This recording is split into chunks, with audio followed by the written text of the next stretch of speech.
guys, welcome back to our channel Anu's Dynamic Diaries. ఈ రోజు మనం బీట్రూట్ అప్పడాలు తయారు చేయబోతున్నాం. ఓకే, ఎక్కడ మిస్ అవ్వకుండా చూడండి, ఎండ్ వరకు చూడండి. మంచి కొలతలతో నీట్ గా ఎక్స్ప్లెయిన్ చేసి చెప్తున్నాను. స్టెప్ మిస్ అయినా కానీ సరిగ్గా రావు, ఒక్కసారి చూస్ చేయండి. చాలా హెల్దీ అన్నమాట.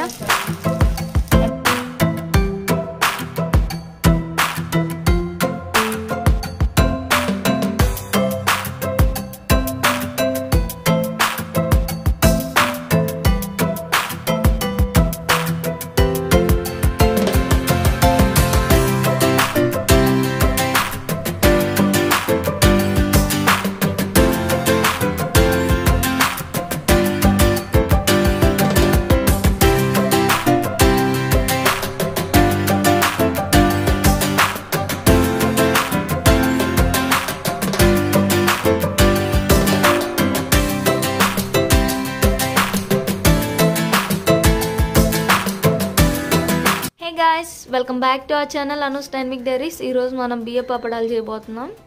ఏంటంటే ఈ గ్లాస్ సైజులో ఈ గ్లాస్ అంతా రెండు గ్లాసులు బియ్యం తీసుకోండి. నేను స్టోర్ బియ్యం వాడాను. వీటిని ముందుగా 3 సార్లు కడిగి నానబెట్టేయండి.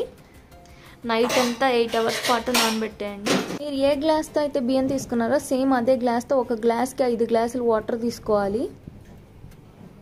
అలా ఇప్పుడు నేను 2 గ్లాసెస్ బియ్యం తీసుకున్నాను కాబట్టి అలా 10 గ్లాసెస్ వాటర్ తీసుకున్నాను. గైస్, ఇప్పుడు నేను పెద్ద గ్లాస్ తీసుకున్నా కాబట్టి నాకు జీలకర్ర 4 స్పూన్లు సరిపోతుంది. అలాగే వాము 2 స్పూన్లు సరిపోతుంది. అదే మీరు ఒకవేళ చిన్న గ్లాస్ తీసుకొని నా దాని మీద కంపేర్ చేసుకుంటే చిన్న గ్లాస్ తీసుకుంటే 2 స్పూన్ల జీలకర్ర అలాగే 1 స్పూన్ వాము వేస్తే సరిపోతుంది. అవి వేసి బాగా నీళ్ళని మరగనివ్వాలండి. బాగా మరగనిచ్చేంత వరకు ఉంచాలి. యాక్చువల్లీ నా కుక్కర్లో సరిపోలేదు వాటర్, నేను అందుకని వేరే పెద్ద డబ్రాలోకి ట్రాన్స్ఫర్ చేసేసాను.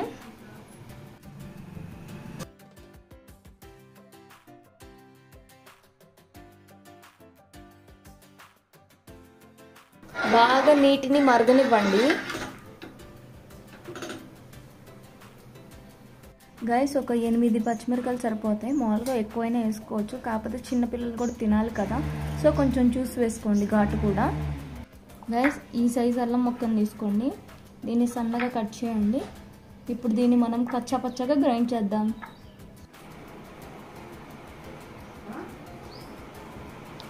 నీళ్లు బాగా తెరులుతున్న సమయంలో సోడా ఉప్పు వేసుకోండి. చూస్తున్నారు కదా, ఇలా బాగా వాటర్ పొంగే టైంలో ఆ బియ్యంలో వాటర్ ఉన్నా పర్లేదండి, వేసేయండి. మీరు కుక్కర్లో అయితే హై ఫ్లేమ్లో 3 విజిల్స్ రావాలి. అదే లో ఫ్లేమ్లో 2 విజిల్స్ వచ్చే వరకు ఉడికించుకోండి. విడిగా అయితే ఇలా బియ్యం ఉడికేంత వరకు ఉంచాలి. రైస్, ముందుగా బీట్రూట్ ముక్కల్ని ఇలా కట్ చేసుకొని పెట్టుకోండి. వీటిని మనం తర్వాత గ్రైండ్ చేసేస్తాము. ఇప్పుడు మనం బీట్రూట్ అప్పడాలు చేయబోతున్నాం వీటితో.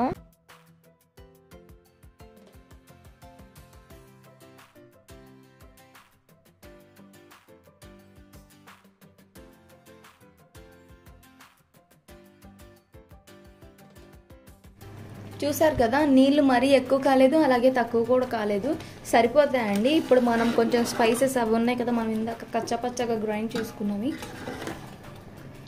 దాన్ని కలిపేసుకుందాం.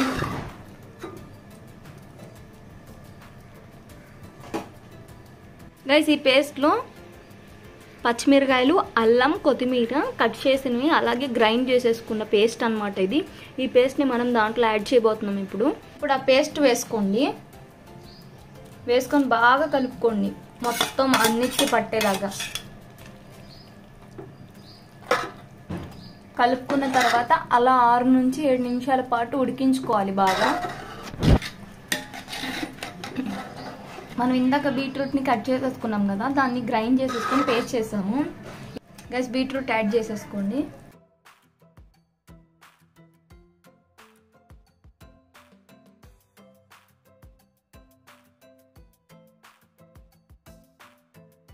గైస్, సాల్ట్ వేసుకొని కలుపుకోండి, మీకు తగిన ఉప్పు, ఈ స్పైసెస్కి తగ్గట్టు, అంతే.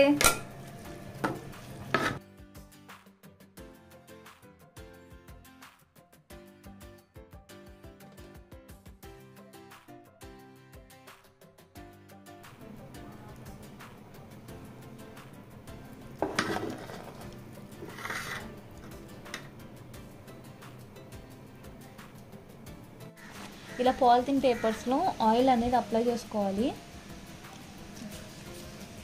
ఆయిల్ అప్లై చేసుకున్న తర్వాత అంటే మీరు పలసగా వేసుకోవాలి, మీడియంగా వేసుకోవాలి అనేది అది మీ ఇష్టము. మీరు ఎలా తింటారు, అదే మీ ప్రయారిటీస్ని బట్టి పెద్దదా చిన్నదా అనేది. ఇలా వేసుకున్న తర్వాత మనం ఇంకో పేపర్ పైన పెట్టేసుకొని ఇలా ప్లేట్ పెట్టేసి ఇలా ప్రెస్ చేసేయటమే. ప్రెస్ చేసిన వెంటనే ఇది ఇలా వస్తుంది కదా, జస్ట్ దీన్ని రిమూవ్ చేసేసి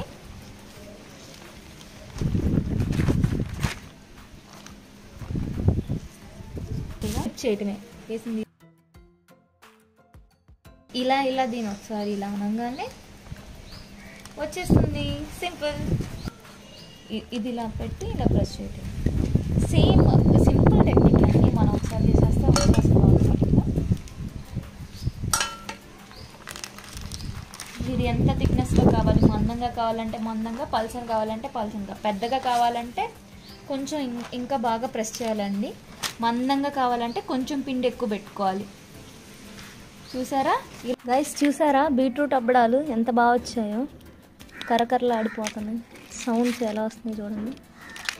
వీటిని ఆల్రెడీ ఒక రోజుకి ఎండిపోయినాయి బాగా. ఈరోజు కూడా ఎండబెడదామని చూస్తున్నాను.